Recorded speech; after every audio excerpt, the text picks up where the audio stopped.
Welcome to Real-Ationship Talk, the podcast where we have real conversations about love, well-being, dating, and relationships.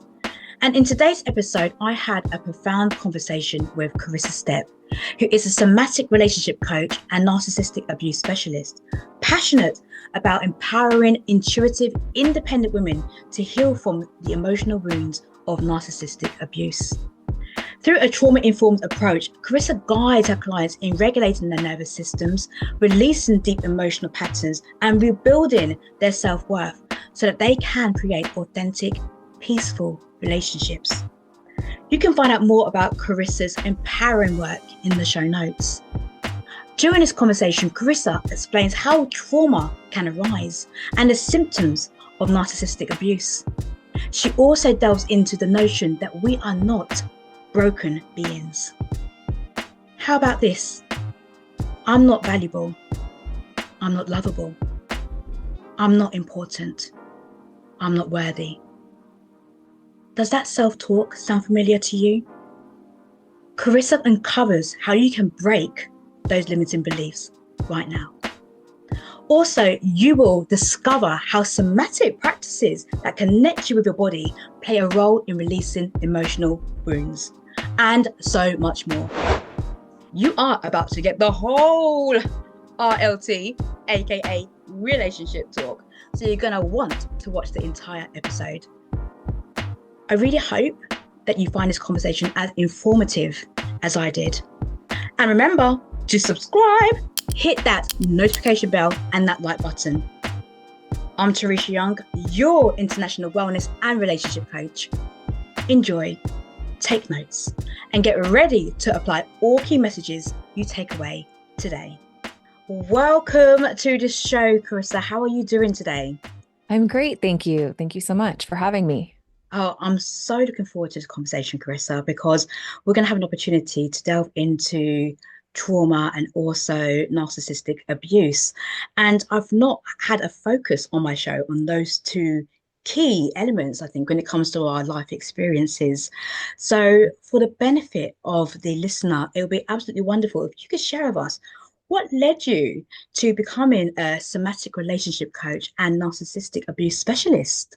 Yeah, great question. So for me, I noticed that, well, let me start back from the beginning. When I was around 40 years old, I had what I would call a spiritual awakening. And during that time, I was kind of looking and searching for answers because I felt out of alignment with who I was. I kind of woke up one day, I looked in the mirror and started questioning like who this person was that was staring back at me because I felt like I was no longer who I once perceived myself to be. Okay. And it led me to this path of asking all of these really deep questions to understand like what had happened and how did I feel so out of alignment? Like what happened to me? I didn't recognize myself. And in that journey, I came into a modality called human design. Mm. Your listeners may or may not be familiar with it, but essentially, human design was something that really helped me kind of get back to the essence of who I am. And in understanding the essence of who I am, I started to look back on my past behavioral patterns, my limiting beliefs, Mm. and my past history to understand how I became who I was. And what I realized was that I had been in a series of unhealthy relationships time and time again. I was a chronic people pleaser, something that I used to actually was quite proud of, that I was this people pleaser, that I was easygoing, that I got along with everybody, Mm. that I was the type of person where if you asked me to kind of help and be there for you and pitch in, like I was there. Yeah. And so I realized that in doing that, what I was actually doing was also at the same time neglecting my own needs. At the same time, I was putting myself last. At the Mm. same time, I wasn't speaking up for my truth. I wasn't asking for what I needed out of my relationships. I put everyone else ahead of myself. Okay. And as a result, I realized that I had attracted in these really toxic personality types into my life. And that is what kind of led me down this road of recognizing that there was actually this pattern of people pleasing. And Mm. especially working with my clients, once I started coaching, recognizing that people pleasers tend to often attract in these narcissistic personalities because they are very much a complement for one another. Yeah. And that's sort of where the road began and continued from there, where I decided that I wanted to actually train to understand why that was. How do we break these patterns? How do we get stuck in these relationships and these cycles? And how do we break out of them? And that's what led me to becoming a trauma-informed somatic coach and a narcissistic abuse specialist. Yeah. What a journey. And I think it's a relatable journey for people who have people pleasing tendencies and the experiences that we attract because of that, because we want to put our best foot forward. And that whole risk of, if I say no, what's the consequence to saying no? Does that mean that I'm no longer in connection with that person? But we never really sit down and think, but what's the consequence on me? On my well-being, on my mental health, my physical health, all of those other things, which it sounds like human design really helped you to tap into. So, actually, for the benefit of the listeners, what exactly is human design? That's a great question. So, human design is a modality that blends together five ancient wisdoms. So, it's the Chinese I Ching, the Jewish Kabbalah, the Hindu chakra system. We also have Eastern and Western astrology and quantum physics. And so it's based upon your birth date, time, and place, very much like astrology. So Mm, it's not something that's like a qualitative assessment. Something that I'd always struggled with. I'd always taken like personality tests to kind of yeah. understand more about myself. And I felt like every time I'd answer those questions, it would depend on where I was in my healing journey, what experiences I had just had, what mood I was in. And so it was very subjective. And the Mm, thing about human design is that it is literally based on data, right? It's based ah, on your birth date, time, and place. And as a result, it gives you this chart and it shows you basically your overall potential of who you are here to be. So it doesn't define you, it doesn't put you into mm, a box. There are, similar to astrology, there are high expressions and low expressions and everything sort of in between. yes. And we can be conditioned by the other people in our life. We can be conditioned by experiences that we've had throughout our life, and that influences how we express our human design. Wow. Sounds so powerful. And I know in the world of data, a lot of people want a very objective viewpoint in terms of where they are and perhaps their potential and where they are going. So, Yes. in order for people to obviously, think about where they are going, they probably need to explore where they have been in some way, shape, or form without necessarily reliving any trauma or any quote unquote negative or low vibrational experiences that they have had. So, this word narcissism, narcissist, we hear it quite a bit. How would you describe the difference between somebody with narcissistic traits as opposed to somebody with narcissistic personality disorder? Because my understanding is that they're two different um, traits, basically, or personalities I could come across. Yep. Okay. So I just want to say first that narcissistic personality disorder is something that is diagnosable only by a qualified healthcare professional, right? By a mental health professional. So I can't necessarily sit here and talk about, how to diagnose somebody with that. Although there is the diagnostic and statistical manual for mental health disorders. The Mm, DSM-5 actually lists out 9 different traits that if someone were to tick off, I would say a majority potentially of those traits, then they would be considered diagnosed with NPD or narcissistic personality disorder. However, that being said, a narcissist has many other traits that are not actually encapsulated within that definition of a person with NPD. yeah, Now, we all have narcissistic tendencies, right? We've learned to survive, right? And in order yeah, to survive, you have to in some way have a strong survival instinct to protect oneself, right? So someone with narcissistic traits, mm, if they are expressing them in a way that is hurting other people, that's where it becomes toxic. mm, Now, of course, when we're in relationships with other people, we mm, can say things or do things that might hurt somebody else, right? We're not perfect, we're human beings.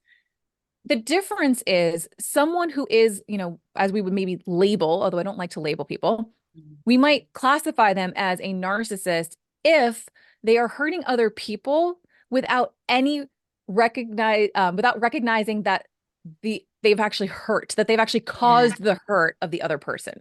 So yes, I would say that a narcissist is somebody who exemplifies a certain type of behavior, mm, right?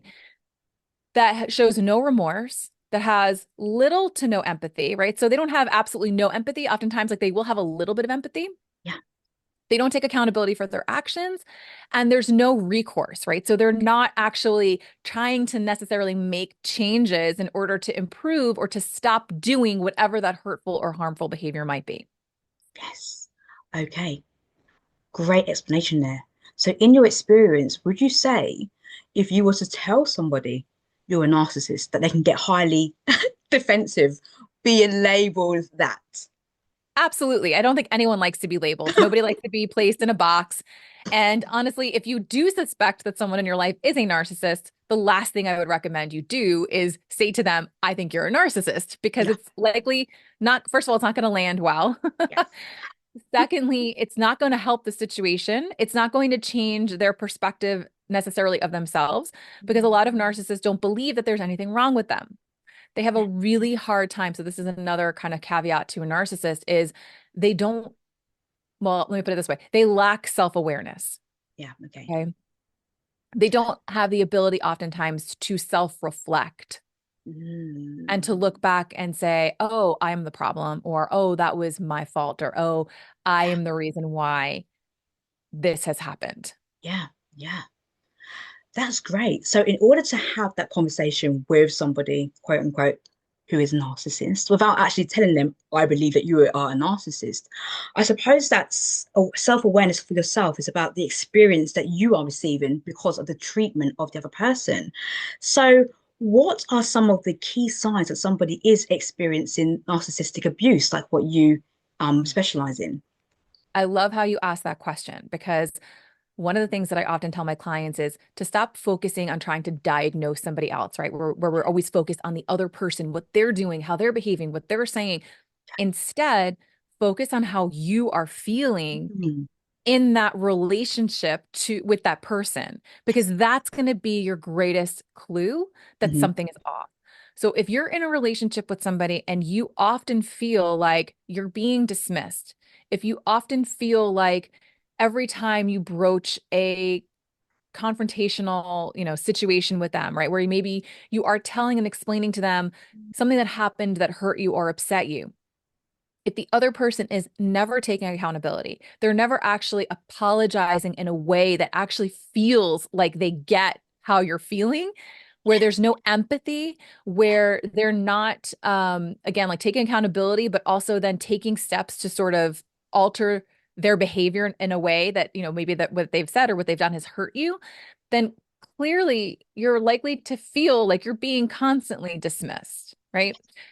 If you feel unsafe, if Mm. you feel emotionally unsafe, obviously, if you feel physically unsafe, that's another clue. But if you're feeling emotionally unsafe in the relationship, that's another clue that perhaps maybe the person that you are in relationship with is toxic and unhealthy. Mm. So those are just some of like the key things. I also think that if you're walking away from your conversations often with this person and you're walking away feeling confused, feeling almost like disoriented, Yeah.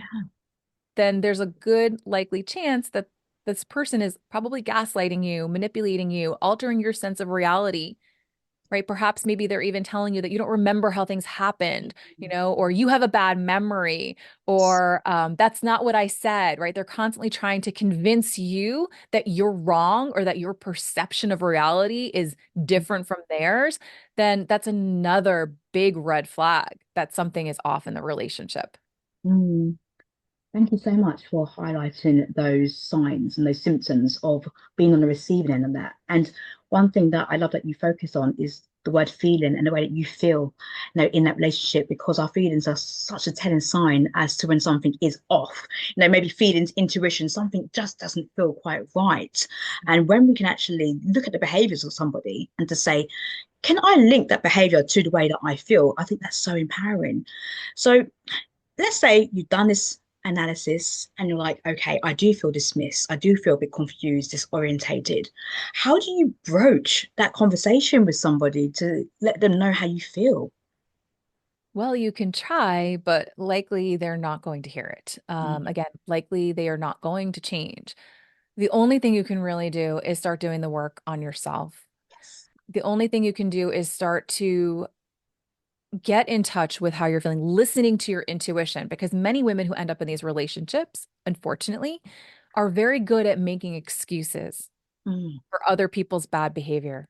And it's a pattern that they have likely been enacting and reenacting within their relationships from when they were children. Yeah. So there's typically a correlation between the unhealthy family dynamics that maybe you grew up with, Mm. and that gets replayed and reenacted in your adult relationships because you're trying to almost, in essence, heal the wounds from childhood. And so it's really, really important that, again, like, you're aware of these things, but it can be very difficult because you might be so used to dismissing yourself or de-emphasizing your own feelings about things. Again, if you're so focused on someone else's feelings, someone else's needs, and Mm. you've been deprioritizing your own, it can be a really hard thing to recognize that this is the dynamic that you're in. And also, I just really want to point out, because this is important, that in these relationships, because the abuse is so intermittent, and again, we didn't really talk about like what narcissistic abuse actually is. Yeah. It can involve physical abuse, but it Mm. involves psychological abuse, emotional abuse, verbal abuse, spiritual abuse. And Mm. because the abuse is so intermittent, it can be really hard to see someone and be like, oh my God, they're a monster, right? Or they are a narcissist, because it's very confusing. They can be so loving, and sometimes they can be very generous, and they can be thoughtful. But on the flip side of that, they also have this very caustic, very maybe abrupt or abrasive side of them as well. And sometimes it's so subtle, it's below our level of a consciousness, especially if it's a covert narcissist. It can be very, very difficult to detect. Yes. So learning how to reconnect with your intuition is important, because you might have been very used to dismissing your own red flags. Mm. So that's kind of like the first step, is like, okay, well, how do I get back in touch with my gut feelings? How do I start to tune into the sensations that I'm feeling in my body that are sometimes the first clues that something is off? How do I start to tune into my emotions?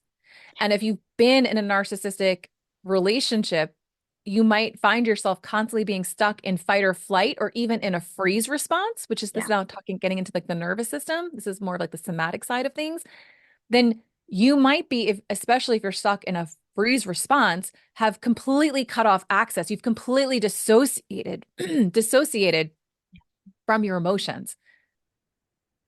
Yeah. You're all up in your head and you're very disconnected from your body. So it's bringing feeling and sensation back into the body, becoming more aware of that, using tools and practices in order to strengthen that relationship so that Mm. you can start to listen to these red flags that your body is sending you, because often our bodies know before our minds do what's happening around Mm. us.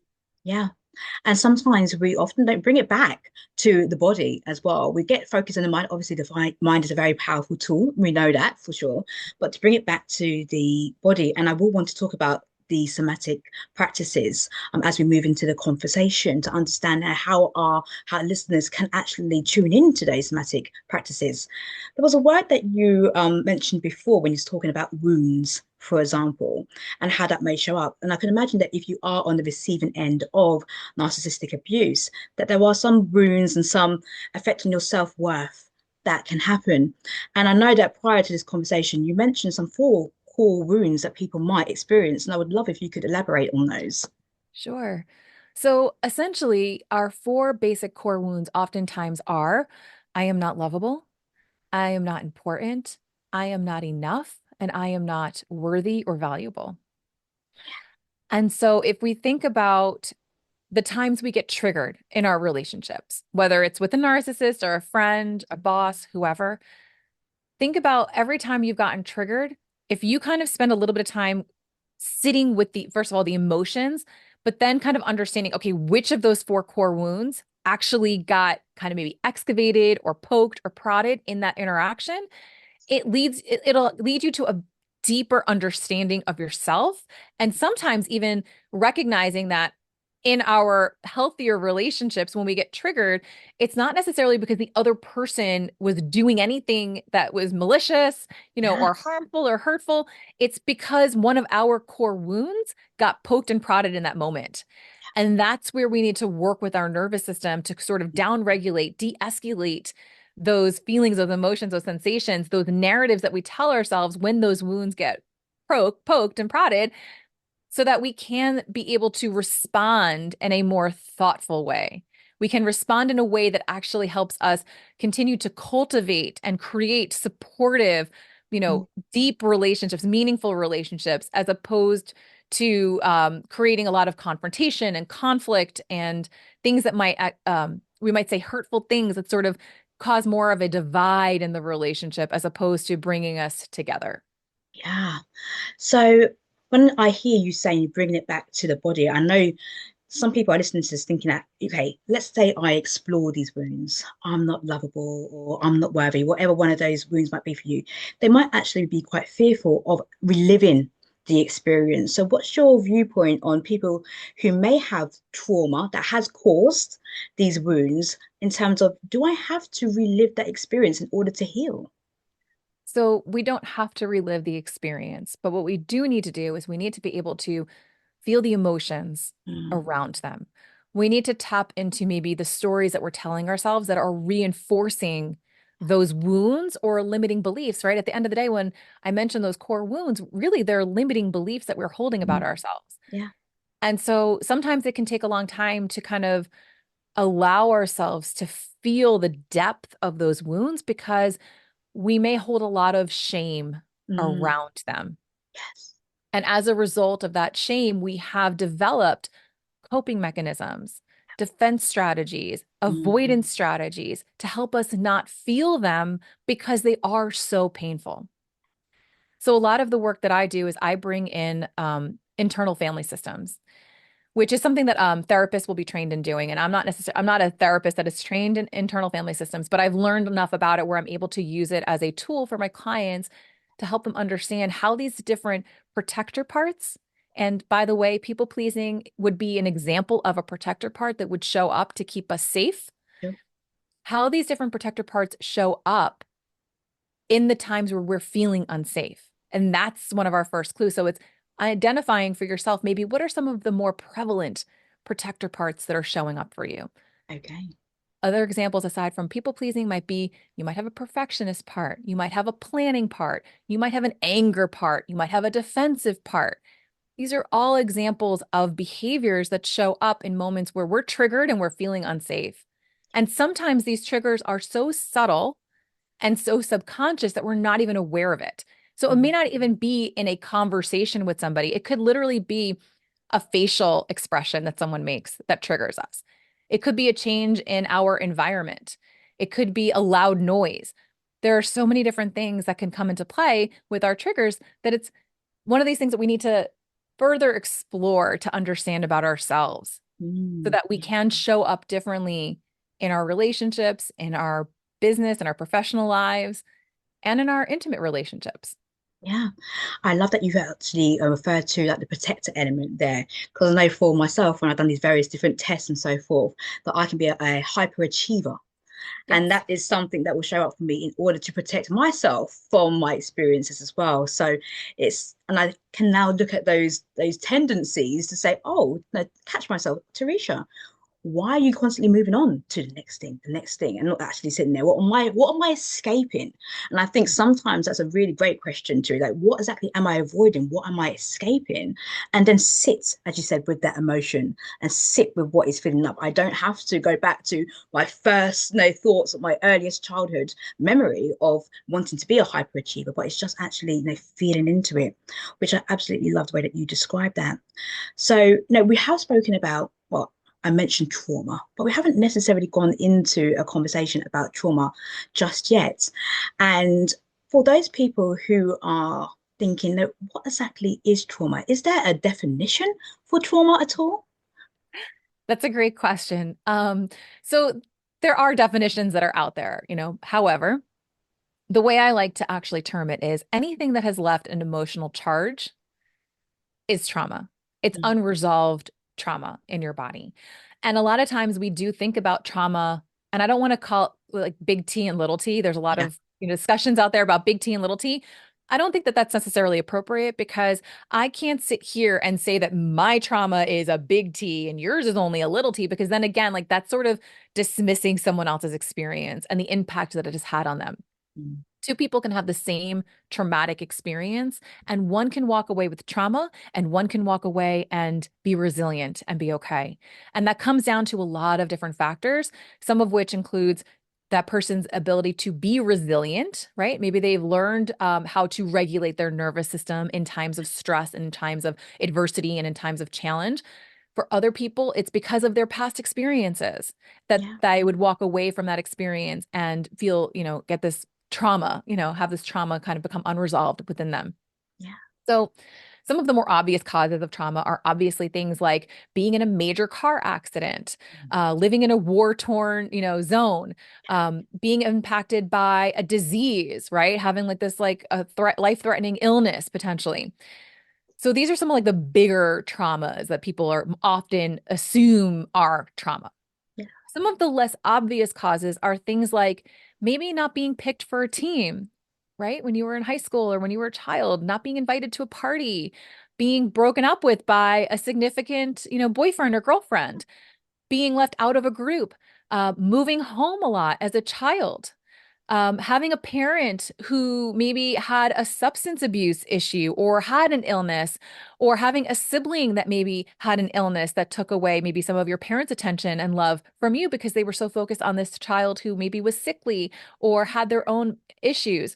Um, there are so many things, but there are so many less obvious causes of trauma that we don't recognize necessarily what they are. And I don't believe that we need to identify and, literally put our finger on what our trauma was. It's just when you look at the list of all these less obvious causes, you come to this realization that pretty much most of us, I would say like I'd venture a guess of like 90 something percent of us have experienced trauma in our lives. So when you come from that perspective of everyone around me has trauma, we can be more compassionate. We can be more understanding. We can say, okay, I can see that they're acting from their wounds. They're human beings. It's natural for them to have these wounds because we have all experienced trauma because we live in a world where these things happen. Yeah. Yeah. So when we come from that place of compassion and understanding for other people's experiences, in your experience, then, would you say that there are narcissists that have their own unresolved trauma then that could be leading to their behaviors too? Absolutely. 100%. Narcissist, and to get back to your definition even of like what a narcissist Oh yeah, is, yeah, yeah, a narcissist is someone who has experienced deep trauma that is unresolved, and as a result of that trauma, they have learned unhealthy and toxic patterns of behavior in order to cope, in order to deal, in order to keep themselves safe. And that's really all it is. And it's unfortunate and it's sad. But what happens is a lot of times with these narcissists, the reason why they're not able to self reflect or become more self aware is because those wounds are so deep. They are deeply, deeply wounded. And there is a barrier of shame that is keeping them from feeling it. And that's their nervous system doing the absolute best job that it can do in order to keep them safe. mm, yeah. So when we can see it from that place, I know some people might struggle because of their treatment, for example, but again, that's a really great perspective to know that there is a journey that has led them to their behaviors. And there's when it comes to NLP, they always talk about trying to separate somebody's behavior from the essence of who that person is, because it's something that has been learnt along the way. So when we have spoken about, our experiences, and there's often a term out here, like we might have experienced trauma, we might have experienced narcissistic abuse. And some people, and you hear this term being flung around all of the times, that I feel broken, you Mm. know, and that's a word that really hasn't sat very well with me, the word broken. So I just wondered what your thoughts were on that. Yeah, you're not broken. There's nothing wrong with you. Literally, it has been your nervous system doing its absolute best job to protect you and to keep you safe. Yeah. None of us are broken. We're human. And this is all part of the experience. It's all part of the journey. And it's all part of how we're able to kind of get through the day to day, right? So even when we talk about like a healing journey, I think a lot of times people look at healing as like there's an end point, right? There's a destination that we're getting to. The thing is that that healing to me, it's almost like healing should be the same thing as like experience, like life experience. It doesn't end. There's no end point. There's no destination in mind. It's really just a journey. And honestly, the greatest gift that we are given in being here in this human form is the experience of getting to know ourselves at a deeper level. And if you want to call that healing, fine. But that's all it is. We're here on a self-discovery journey to know what it feels like to be in this human body with this human story, with this human potential that we have. And what do we do with that? How do we express it on a daily basis? Mm. I think that moves us lovely into talking about some of the somatic practices then that can help people to process the emotional wounds and to be on the healing journey. So what do somatic practices look like? Yeah. So for me, in the way I do it, and people might have different definitions of how they work with somatic practices, but for me, it's all about bringing awareness to the nervous system. It's all about understanding how your body works. What does it feel like to go into fight or flight? Mm. A lot of people may not even understand what that feels like in their bodies from a sensation standpoint. So to be in fight or flight, it feels like you're constantly on edge, right? It feels like you may be hyper vigilant to the environment, right? You're constantly scanning for like the next shoe to drop, right? Or the next big disaster. It could feel like anxiety. It could feel like a nervousness, a constant nervousness or a worry that something else is going to happen or something bad is going to happen. We have different physiological responses as well, right? So there's very much an interconnection between the neurobiology of our nervous system, between our mind and our gut and all of this, that there are different physiological processes that happen when we go into fight or flight. So an example would be, our blood flow is going away from the core of our body out to our extremities so that we can fight, right? We can get Yeah. stronger. We have all this oxygen and blood flowing out to our muscles to make us stronger so that we can fight. Or, it goes out to our legs where we can run and we can flee from the experience. Yes. So that would be some of it. Also, your breathing rate is going to get more shallow. If you're being chased by a bear, you're not taking deep breaths. You're taking very shallow breaths up here in the upper chest. Mm. So understanding and noticing some of these physiological changes when you do get triggered, and then also noticing the sensations in the body are your first clue to somatically connecting with your body. I'll give you an example. If you notice that you're in fight or flight and you're breathing very shallow, how do you downregulate? How do you get back into ventral vagal? If we're going to go through polyvagal theory, which I don't know that we're going to, but basically to feel safe and to feel grounded again. Yeah. One of the best things you can try to do is a breathing technique where you are exhaling for twice as long as your inhale. Okay. So I tell my clients breathe in for 2, out for 4, in for 2, out for 4. Repeat that for a few rounds, then breathe in for 4 and breathe out for 8. Breathe in Yeah. for 4, breathe out for 8. If you're running from a bear, you're not taking an exhale for twice as long as your inhale. Mm. You're not able to do that. So when you breathe in that manner, you're actually signaling to your vagus nerve that you're safe. So you're creating that emotional safety within you. Yeah. Yeah. And that's one way that we can kind of somatically connect with the body. That's one somatic practice. Mm. If you're going into a freeze response, that means that the threat or the danger that you are perceiving is now continuing, right? So you're moving from fight or flight up into a freeze response. That means that you're literally like your life is at stake, whether or not you're actually physically being threatened or you're subconsciously perceiving that the pain is going to be life threatening, right? In that instance, you might find that your breathing might actually slow down because you're basically playing dead at that point. If we were to like equate this to what an animal would Yeah. experience in the animal kingdom, they're literally playing dead. They're not moving. They're not feeling anything in their body. They're actually numbing themselves out. Your body actually starts to release different like hormones and neurotransmitters and whatnot to desensitize you from your body so that you don't experience that physical pain that you're expecting or anticipating. You're dissociating from your emotions. You might feel like disoriented, right? That's where the brain fog comes in. And so what you would want to do in that instance is you need to actually stimulate a little bit of energy because your body is actually shutting down. Yeah. So you need to activate a little bit more energy, but you need to do it in a way that is slow and gradual so that you don't, again, trigger yourself back into staying further in that freeze response. Yeah. So simple things like, squeezing the sides of your arms as if you're giving yourself a hug, squeezing the top of your thighs just to bring, again, sensation back into the body gently, slowly is going to help you come back down into fight or flight.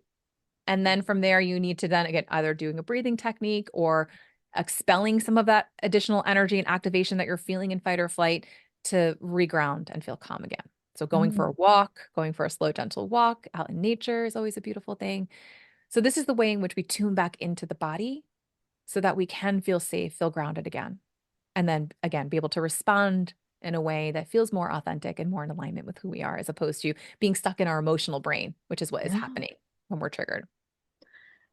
Really, really love those tips and guidance that you've given there, Carissa, because I was thinking, because it is a practice, it feels like something that you ought to do as part of your daily dealings, just to get you into the Mhm. habit and practice of it, so that when you may be in a situation where you are thinking about trauma, or you are in that narcissistic experience, for example, it doesn't feel like, oh my gosh, what should I do now? You're not over processing. Because I guess in that moment, you might not be thinking too much about the breath, or you might not be thinking about giving yourself a squeeze or something like that at that time. So, Yes. what's your guidance in terms of making this more of a habitual thing? Yep. So oftentimes what I do is I'll tell my clients, I'm like, okay, for 30 days or even like for 23 days, just pick one somatic tool that works for you in fight or flight, another tool maybe that works for you in a freeze response. And I give them a list, obviously, of all the different kind of tools. Find one that resonates for you and practice it. Literally practice it every day for 2 to 3 minutes. It's not something you have to do. You don't have to take 20 minutes out of your day. You don't have to take 2 hours out of your day. It's something small and it's something little. But if you practice this every day for a month, for 30 days, most likely it's going to become second nature for you because now it's like you know what to go to. You know what your go-to tools are. So it's easier. I personally, something that I'm actually doing right now is I'm actually certifying to become a sound healer because I do have clients sometimes who have endured narcissistic abuse for decades, right? For years and years and decades on end, where they're so stuck in a freeze response or what I call like a zombie state or Yeah. in fight or flight that it is hard for them to even practice these tools because they feel so uncomfortable.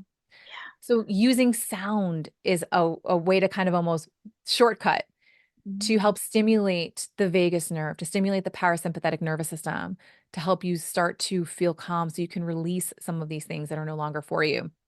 So humming. So Mm. even if it's like humming in the car for a song, right? That's going to help you actually. It's a somatic practice because the vagus nerve runs from the middle of your brain.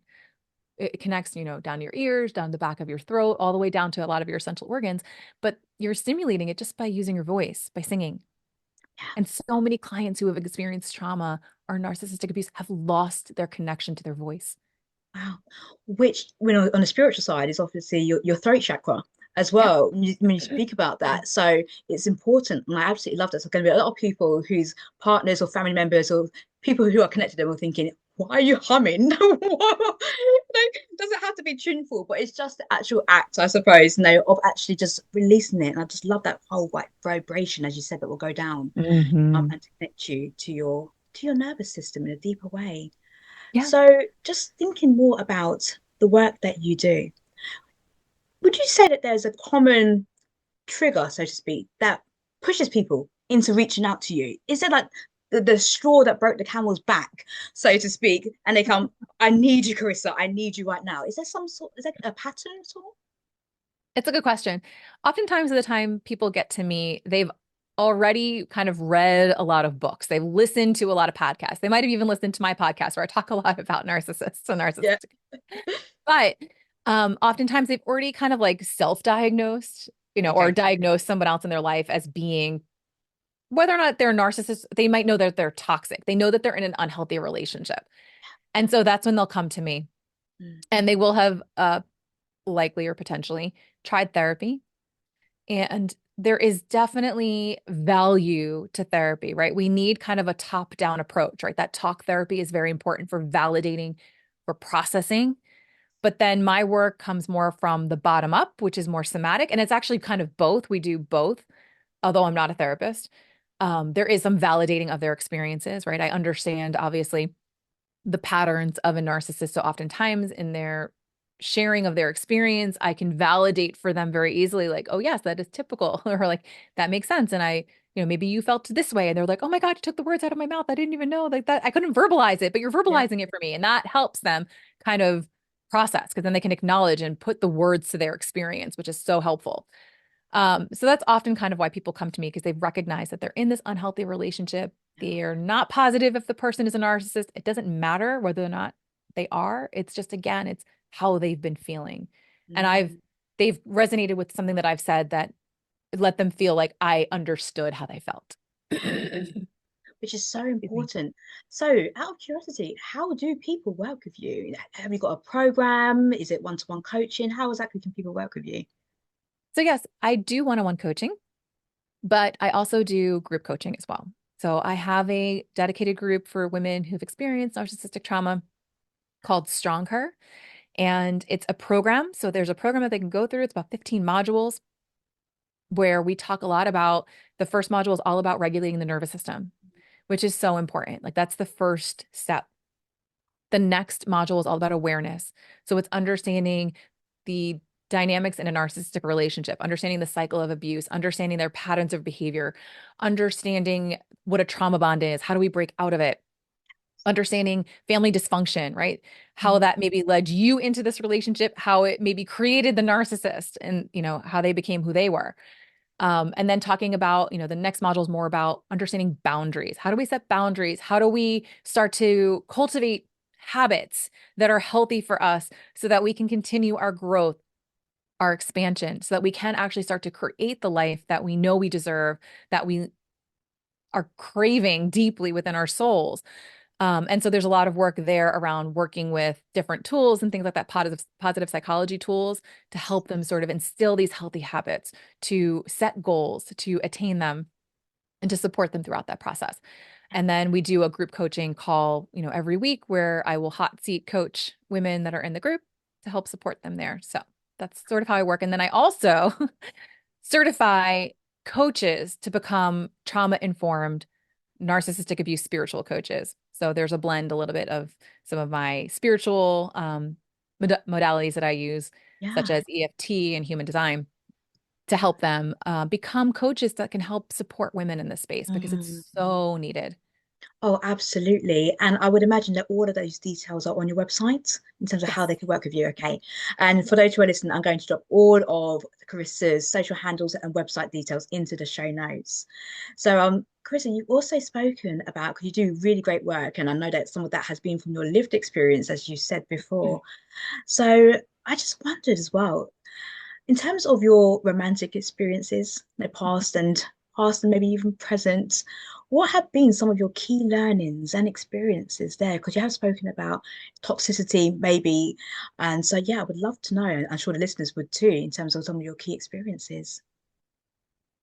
So, what I would like to say about that is that I've come to a place where I have been able to be grateful. Yeah. I'm able to come from a place of being grateful for the past relationships that I've had that are toxic and unhealthy because it's Mm. led me into this work. It's led me into a much deeper understanding of who I am and who I'm not. I think a lot of times when we don't know who we can't understand who we are until we know who we are not. And our relationships are our mirrors. They are our greatest playgrounds for learning more about ourselves. And what I learned in those relationships was who I did not want to be and who I am not at my core. And they Okay. reflected that back to me. Now, that may not be where someone might sit today if they're just coming into recognition that they are maybe in a narcissistic relationship. I have come to a place of forgiveness as well, right? Forgiveness for these people in my life, forgiveness of myself as well, because I think a lot of times when we get out of these relationships, we can do a lot of self blame. We're so used to kind of self directing blame, and we might have a really loud inner critic as a result that got reinforced in a lot of these unhealthy relationships. And so I've learned to forgive myself for not knowing what I didn't know until I knew it. And that's been really hard. And it's been a journey and it's ongoing, right? Mm, yeah. And that word forgiveness, and that's a really key learning there that you've allowed yourself to explore and to embed into your journey. Because that word forgiveness sometimes doesn't sit very comfortably with some people because you think, does that mean that I'm condoning somebody's behavior? So, what's your take on forgiveness? Yeah. Forgiveness is for you. I'm sure you've heard that before. Mm. Just because you forgive someone does not mean you don't hold them accountable for their actions. That doesn't mean that you accept responsibility for what happened. It just means that you forgive them because you see them as human. You have a different level of compassion, empathy, and understanding that they are only acting from their own wounds and they don't know any different. And you can't change them. So it's also learning that their growth, their healing is their responsibility. But I can forgive them for taking it out on me, even if I don't accept the fact that it's my fault for why they did it, right? That's a very, very key point right there. Don't accept accountability for their actions. It's not your fault. You didn't do anything wrong. Abuse is abuse, and there is no excuse. Yeah, yeah. That rhymed. What you said there, it sounds like abuse is abuse. There is no excuse. What a Mhm. line. And I think actually if somebody was to take that away and just have that as their punchline, then of course that can be quite empowering as well, because there's certain things that are within our control. And as you said, what is in our control? The way that we can treat ourselves, the way that we think about ourselves, the way that we process our emotions. That's the gift that we have for ourselves, is to be able to do that inner work. And what an amazing gift that you've given to yourself through these experiences is, how can I be grateful for the experience as well? So, out of curiosity, do you have a gratitude practice at all that you do? I do. I do. I try to write down at least three things every morning, sometimes at night as well. And if I don't write it down, it's something that I'm doing in my head just to get into that space of being grateful, right? And I think that gratitude is of a high vibration, just like love is. Yeah, it And if is. we can come from that place of love throughout our start our day that way and end our day that way, it's a beautiful thing to be able It to is. experience and a great way to kind of end cap and begin. Yeah. And I absolutely love that you use the word love, because I want to now ask you, what is your personal definition of love in terms of the romantic side of things? It's a good question. How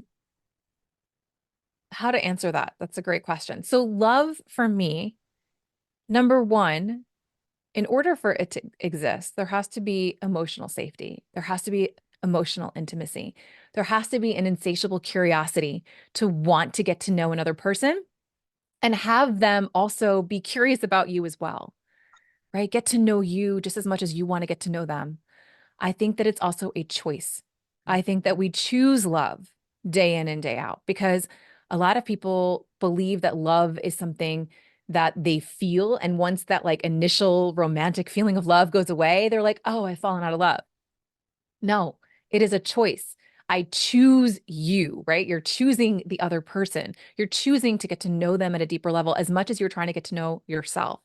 You're choosing to engage on a journey of growth together, of supporting one another throughout that experience, whatever that might be, and being able to connect with them with empathy, with compassion, with understanding, and have that be a mutual thing. Yeah. And that was the word that was coming up for me when you were speaking there, was mutual, the mutuality behind it all, and how that is. That Yeah. is a lovely, unique expression of love. And I think that that's going to resonate with so many people who are listening to that show. In terms of your personal definition, I really do think so. So, Carissa, this is going to bring our wonderful conversation to an end, to a close. Can I just say, you have shared so much insights here, particularly when it comes to trauma, when it comes to narcissism, and actually just really beginning to connect with yourself and not to diagnose somebody else, in terms of actually just look at yourself, your feelings, bring it back to the body. And so many of the techniques and tools that you have shared are going to empower so many people. And in actual fact, you have an Awake Her podcast. Is that Awaken Her is my Awaken Her? podcast. Yeah. Yes. Mhm. So how do people tune in? What platforms is that on at the moment? Is it on your website? It's on the website. It's on all the major podcast platforms. We're on a brief pause right now, but there's plenty of episodes for anyone to go back and dive in. And I also just want to say that I do have a book coming out next year. It's the Savvy Girl's Guide to Thriving Beyond Narcissistic Abuse. So if that's something that's of interest, if you're listening to this, a year from now and you're like, hey, how do I get more information? How do I really understand what it is that I'm experiencing? How do I know if it is an unhealthy situation? Then hopefully you can reach out and, grab a copy of the book and it'll help direct you and give you a little bit more insight. That sounds fantastic. And even if you are listening to it right now, set a reminder for a year from now. Yes. Make sure that you are, following Carissa's work. But I will go into that shortly. But before we do, I have a closing and imparting tradition on this show where I ask the guest, wonderful guest like yourself, to leave one key takeaway to help our listeners on their journey of love, life, well-being, and relationships. And I'll be curious to know what your takeaway would be. Yeah. The most important relationship you have is the one with yourself. So connect with you, connect with your heart, your desires, your body, your intuition, and allow that to guide you forward. Allow your heart to be your compass. Allow it to kind of light your path forward so that you are living your life in alignment with who you are, so that you are no longer settling for anything less than what you deserve, and so that you can actually spread that love that you have, right? Because we all are love. We are all pure love. And so for me, like that is what I hope to do, is to inspire other women, to empower them to connect with their heart. Sorry. No, that's absolutely okay. You're clearing out your throat chakra. You got more to say. Seriously. Can I just say that, and you have, and through this podcast and through this discussion and conversation that we've had here, I know that this has left many women inspired to observe where they are right now and to ask themselves, what could I do differently? If there's anything differently that I can do, what's my next best steps? And if our listeners here would love to reach out to you, where can they find you? Where are you hanging out? Yeah. So I'm on Instagram at CorissaStepp.com, and that's Corissa with one R, two S's, Corissa, and Stepp, Stepp. And you can find me on my website, CorissaStepp.com. I've tried to make it easy, so it's my name, basically. You can find me anywhere, really, at the end of the day. It does. It's nice to make life simple for people. Keep it super simple. So, Corissa, thank you so much for this wonderful, delightful conversation. It's been an honor and privilege to have a conversation with you. Thank you very much. Thank you. And I'm going to drop all of Carissa's contact details in the show notes, so be sure to actually have a look here. And for everybody who has taken the time today, I want to thank you for your energy, for your time, and for your attention. And until the next episode, take great care of yourself and others too.